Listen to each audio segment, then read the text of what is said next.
Good morning friends.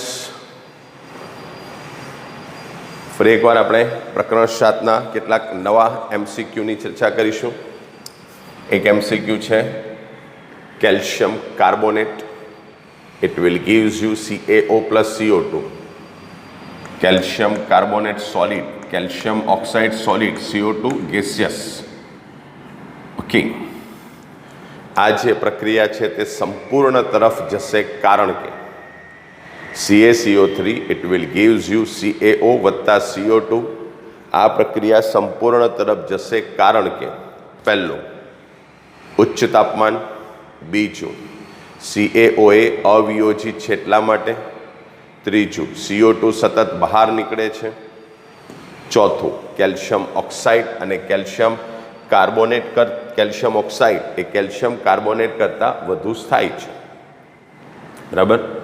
આપેલી જે પ્રક્રિયા છે તે સંપૂર્ણ તરફ જશે એટલે કે પુરોગામી દિશામાં થશે, એટલે કે જમણી બાજુએ થશે.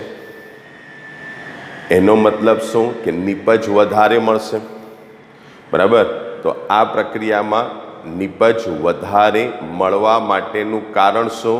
તો કે આ જે પ્રક્રિયા છે તેમાં ઉચ્ચ તાપમાન, એના પ્રક્રિયાને કોઈ ફેરફાર પડશે નહીં. બરાબર. બીજું, કારણ કે આ જે પ્રક્રિયા છે તે આ જે પ્રક્રિયા છે તે પ્રક્રિયાની ઉપર ઉષ્માની ખાસ અસર નહીં થાય. CaO અવિયોજિત છે. બરાબર. એ પણ ખોટી વાત. CO2 સતત બહાર નીકળે છે. તો આપણે શીખી ગયા છે તેમ આ જે પ્રક્રિયા છે તે પ્રક્રિયામાં બરાબર CaCO3 will gives you CaO વત્તા CO2. બરાબર. એક તબક્કે કેલ્શિયમ કાર્બોનેટનું વિઘટન થઈ કેલ્શિયમ ઓક્સાઇડ અને કાર્બન ડાયોક્સાઇડ બને છે, પરંતુ ત્યારબાદ કેલ્શિયમ ઓક્સાઇડ અને CO2 જોડાઈને શું બનવા માંડે છે? Calcium carbonate. અને પછી પ્રક્રિયા સંતુલને પહોંચી જાય. એવું ન કરવું હોય તો આ જે CO2 છે તે CO2 ને જો બહાર કાઢવામાં આવે, કોને? CO2 ને બહાર કાઢવામાં આવે તો વધુ નિપજ મળે, વધુ CaO મળે, એટલે કે પ્રક્રિયા પૂર્ણ થવા તરફ પહોંચે. બરાબર. એટલે એનો જે જવાબ આવશે તે C.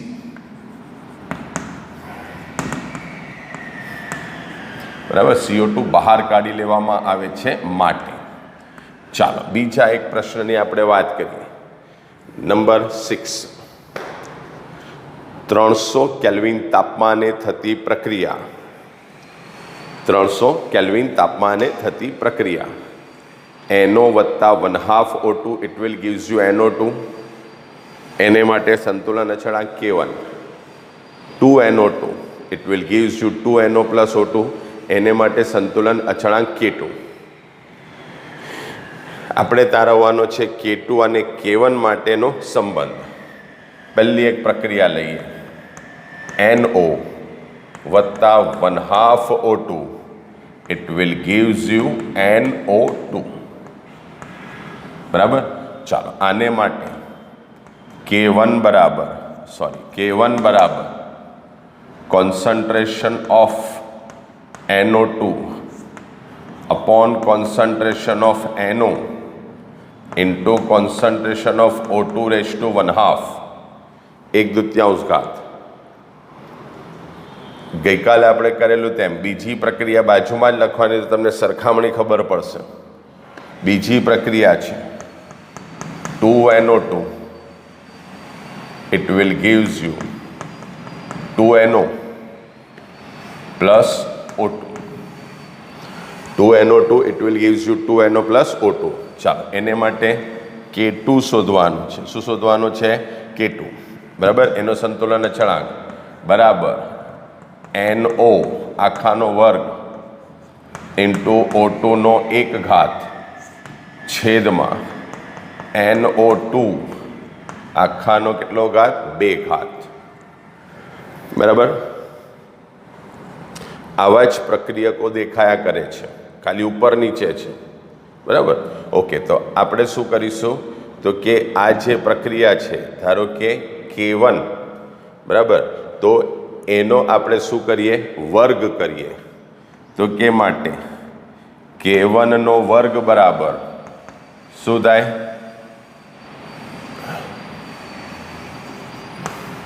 K1 નો વર્ગ બરાબર NO2 આખાનો 2 ઘાત છેદમાં NO એનો 2 ઘાત અને O2 નો 1 ઘાત, કારણ કે 1/2 ગુણ્યા 2 એ કેટલો થઈ જશે 1. પણ આના જેવી રકમ મળી ગઈ, પણ હજુ મારે આને ઉલટાવવાનું છે. તો સેમ રકમ તમને મળી જશે 1/K1² is equal two concentration of NO આખાનો વર્ગ O2 છેદમાં કોન્સન્ટ્રેશન ઓફ NO2 આખાનો વર્ગ. હવે આ 2 રકમ સેમ થઈ ગઈ, આ 1 અને આ 1. ઉપર NO નો વર્ગ ઇન્ટુ O2 છેદમાં NO2 નો વર્ગ, બરાબર.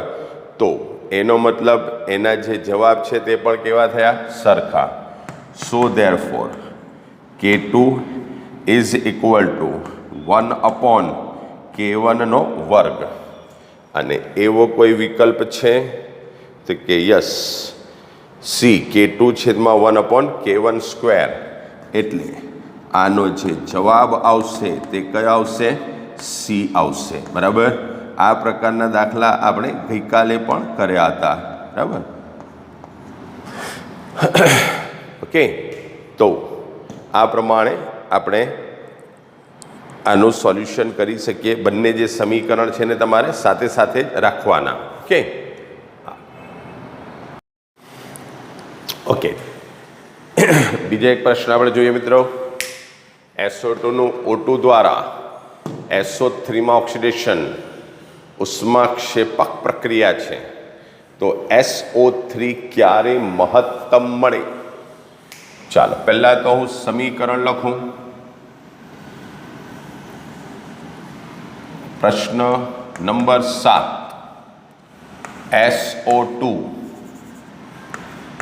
SO2 વત્તા O2 will gives you SO3. બરાબર. SO2 વત્તા O2 it will gives you SO3. હવે કહેવાની જરૂર નથી કે આ બી વાયુ છે, આ બી વાયુ છે, આ બી વાયુ છે. થોડા સમય પછી સંતુલન સ્થપાશે, બરાબર. ચાલો, તો હવે આ જે પ્રક્રિયા છે તે ઉષ્માક્ષેપક છે, બરાબર. બીજી વાત તાપમાન અને દબાણની વાત છે. કોની વાત છે? તાપમાન અને દબાણની વાત. આપણે એક વાક્ય શીખેલા છીએ, ઉષ્માક્ષેપક પ્રક્રિયામાં તાપમાનનો ઘટાડો ફાયદાકારક. ઉષ્માક્ષેપક પ્રક્રિયા હોય તો એમાં તાપમાનનો જે ઘટાડો છે તે ફાયદાકારક હોય, અને ઉષ્મા શોષકમાં તાપમાનનો વધારો. ચાલો, હવે SO3 ક્યારે મહત્તમ મળે? SO3 શું છે? નિપજ છે. SO3 શું છે? નિપજ. તાપમાનનો ઘટાડો ફાયદાકારક. ફાયદાકારકનો મતલબ નિપજ વધારે મળે. એટલે તાપમાન માટે મને જવાબ મળી ગયો કે મારે તાપમાનમાં ઘટાડો કરવાનો છે, બરાબર. તો નિપજ વધારે મળશે. હવે દબાણની વાત. આના 1 મોલ, અચ્છા, SO2 plus O2 it will gives you SO3. તો આ જે પ્રક્રિયા છે તેને તમારે બેલેન્સ કરવી પડશે. એને માટે હું અહીંયા 1/2 O2 લખી દઉં, બરાબર. તો આ 2 અને 1, 2 ને 1 3 O3 થઈ ગયા. ચાલો, તો આનો 1 મોલ આનો 0.5 મોલ અને આનો 1 મોલ. પ્રક્રિયક બાજુ 1.5 મોલ થયા, નિપજ બાજુ 1 મોલ થયા. 1.5 મોલ વાયુ, આ બાજુ 1 મોલ વાયુ થયો. બરાબર. હવે જ્યારે દબાણ વધારીએ, શું વધારીએ? દબાણ વધારીએ તો પ્રક્રિયા ઓછા દબાણની દિશામાં થાય. ઓછા દબાણની એટલે કે વાયુના ઓછા મોલની દિશામાં થાય. શું વધારીએ તો? દબાણ વધારીએ તો. બરાબર. જો આપણે દબાણ વધારીએ તો જે પ્રક્રિયા છે તે પ્રક્રિયા વાયુના ઓછા મોલની દિશામાં થાય. આ બાજુ 1.5 મોલ એટલે કે વધુ છે, આ બાજુ ઓછું છે એટલે કે પ્રક્રિયા કઈ દિશામાં થશે? SO3ની દિશામાં થશે. બરાબર. તો કે નિપજ ના મોલ ઓછા છે માટે દબાણ વધારતા વધુ નિપજ મળે. એટલે બીજો જવાબ પણ આપણને મળી ગયો. પહેલો એક જવાબ હતો તાપમાનનો ઘટાડો, બીજો જે જવાબ હતો તે તાપમાનનો વધારો. એવો કોઈ વિકલ્પ છે? તો કે યસ, એ વિકલ્પ છે તાપમાન ઘટાડતા દબાણ વધારતા. એટલે અહીં તમારો જવાબ આવશે બી. બરાબર. તાપમાન ઘટાડવાથી અને દબાણ વધારવાથી શું થશે? ફાયદો થશે. બરાબર. ઓકે. તો એ પ્રમાણે જવાબ તમારો બી આવશે. 8મો પ્રશ્ન. કયો પ્રશ્ન? 8. જો આ તો તમને હવે આવડી જ જશે. H2 બહુ જ આપણે આમાંના ઘણા બધા દાખલાની પ્રેક્ટિસ કરી.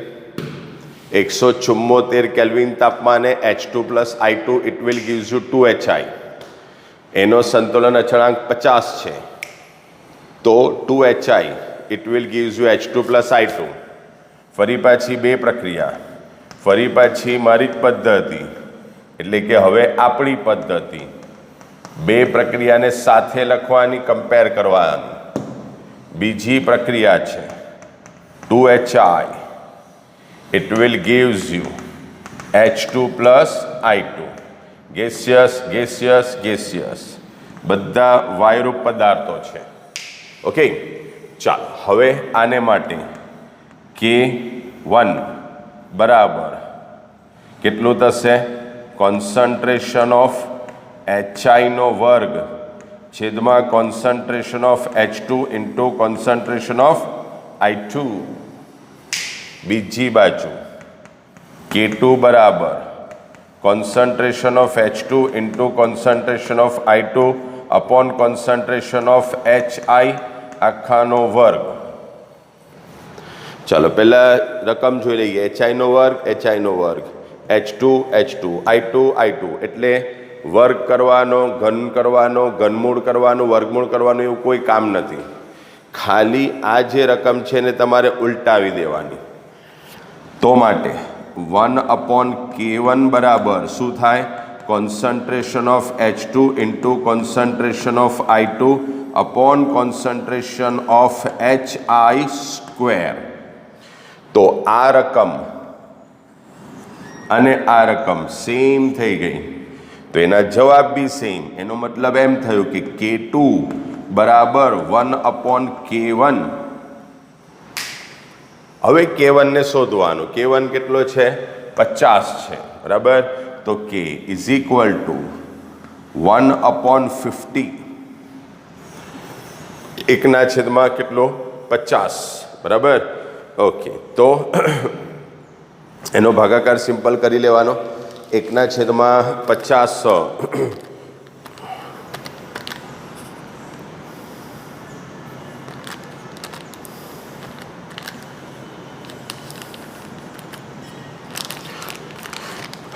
1/50 બરાબર. એનો જવાબ થશે તમારે 0.02. એવો કોઈ આન્સર છે તો કે ના, તો કે કંઈ વાંધો નહીં. આને પ્રમાણિત સ્વરૂપમાં ફેરવીએ. 2 × 10 એક સ્થાન, 2 સ્થાન, 2 સ્થાન અને જમણી બાજુ ખસ્યા એટલે -2. 2 × 10 - 2 ઘાત એવો જવાબ છે તો કે યસ બરાબર. એટલે તમારો જે જવાબ થશે તે કયો થશે? બી થશે બરાબર. ઓકે ખરું. તો આ પ્રમાણે 2 સમીકરણ આપેલા હોય તેની આ રીતે સરખામણી કરવાની અને એને આધારે તમારે કિંમત શોધી કાઢવાની બરાબર. તો એ પ્રમાણેના વધુ દાખલાની પ્રેક્ટિસ કરતા રહેજો. ઓકે તમારી પાસે રેફરન્સ બુક છે, એ રેફરન્સ બુકમાંથી જાતે પણ એ પ્રકારના પ્રશ્નો સોલ્વ કરતા રહેવાનું. અત્યારે મેઇન એક બહુ ઇમ્પોર્ટન્ટ અગત્યની તમને ટિપ્સ કહું છું. સાયન્સ છે, કેમેસ્ટ્રી જેવા સબ્જેક્ટ તમને મુશ્કેલ લાગે બરાબર, પરંતુ હવે એમાંથી તમે ઘણો બધો સમયથી પસાર થઈ ચૂક્યા છો એટલે એટલું હવે અઘરું નહીં લાગવું જોઈએ. એને માટેની બધી ટ્રિક્સ પણ તમને બતાવી છે કે લખીને તૈયાર કરો. પહેલાં સૂત્રો, સમીકરણ, વ્યાખ્યા, મૂલ્યો એ બધું યાદ કરી જાઓ. એની એક સરસ નોટ્સ તમારી પાસે તૈયાર હોવી જોઈએ. ઓલરેડી આપણે સિલેબસ કમ્પ્લીટ કર્યો છે, આપણી એક્ઝામ્સ લેવાઈ ગઈ છે. એટલે અત્યારે અને તમારા માટે દરેક સબ્જેક્ટમાં, એવું નહીં કે કેમેસ્ટ્રીમાં MCQ થોડાક મુશ્કેલ પડે છે, કારણ કે એને માટે પ્રકરણની બધી જ સંકલ્પનાઓ લાગુ પડે કે જે માટે તમે પહેલેથી પ્રિપેર હોવા જોઈએ. અત્યારે તમારી પાસે ગોલ્ડન ટાઈમ છે બરાબર. અને એ ગોલ્ડન ટાઈમમાં તમારે શું કરવાનું છે? એક ટાર્ગેટ બાંધવાનું છે. આ એક STGPના વિદ્યાર્થી તરીકે તમને એક પર્સનલ સલાહ આપું છું કે અત્યારે બધું જે ફોકસ છે તે ફોકસ શેના પર કરો? MCQની પ્રિપેરેશન પર, એન્ટ્રન્સની તૈયારી માટે. કેમેસ્ટ્રીનો આપણો સિલેબસ કમ્પ્લીટ થયો છે, બીજા બધા જે સબ્જેક્ટ્સ છે એમાં બી ઓલમોસ્ટ સિલેબસ કમ્પ્લીટ થવાની તૈયારીમાં છે. અત્યારે એને થોડુંક સાઈડ પર મૂક, એટલે કોન્સેપ્ટ બધા તમારા ક્લિયર છે, એકવાર તમે એમને ફેસ કરી ચૂક્યા છો. એટલે અત્યારે મેક્સિમમ MCQની તૈયારી કરો. પહેલેથી એક પછી એક બધા પ્રકરણ તમે લો અને ત્યાર પછી એના જેટલા મેક્સિમમ બને એટલા MCQની તૈયારી કરો. એ શેની તૈયારી થશે? 12મા ધોરણની અને એના પછી એન્ટ્રન્સની જે તમે એક્ઝામ આપશો ને એને માટે 11thમાંથી બી પ્રશ્નો પૂછાશે. તો કમસે કમ આપણું 11th એન્ટ્રન્સ માટે કેવું હોવું જોઈએ? એકદમ ક્લિયર થઈ જવું જોઈએ. એટલે આ તમારા માટે ગોલ્ડન ચાન્સ છે, મેક્સિમમ સમય છે, ઘરે બેસીને મહેનત કરવાની છે. આ ચાન્સ પછી કદી નથી મળવાનો. એટલે અત્યારે કમસે કમ કેમેસ્ટ્રીમાં તો બધા ચેપ્ટરના MCQ, બધા ચેપ્ટરના એન્ટ્રન્સ તમે તૈયાર કરી જ નાખો. દાખલા તરીકે આપણા 12, 13 એ 2 ચેપ્ટર ઓર્ગેનિક આપણું એકદમ સરસ રીતે તૈયાર થઈ ગયું છે. એ જ રીતે હવે આગળનો જે પોર્શન છે ને મિત્રો, એ બી વ્યવસ્થિત સરસ રીતે તૈયાર કરી નાખો. એટલે આપણને એન્ટ્રન્સ માટે અને એમાં 11thના ધોરણ માટે કંઈ પછી જોવા જેવું રહે જ નહીં. 12મામાં આવો ત્યાં સુધી 11thમાં કંઈ ઘટે જ નહીં બરાબર. જોરદાર તૈયારી કરી જ નાખો બરાબર. એન્ટરટેઇનમેન્ટ માટે 2 કલાક વધુ ખર્ચશો તો બી તમારી પાસે મેક્સિમમ ટાઈમ છે. એટલે જે શું કહેવાય કે હોશિયારને ઈશારો કાફી છે.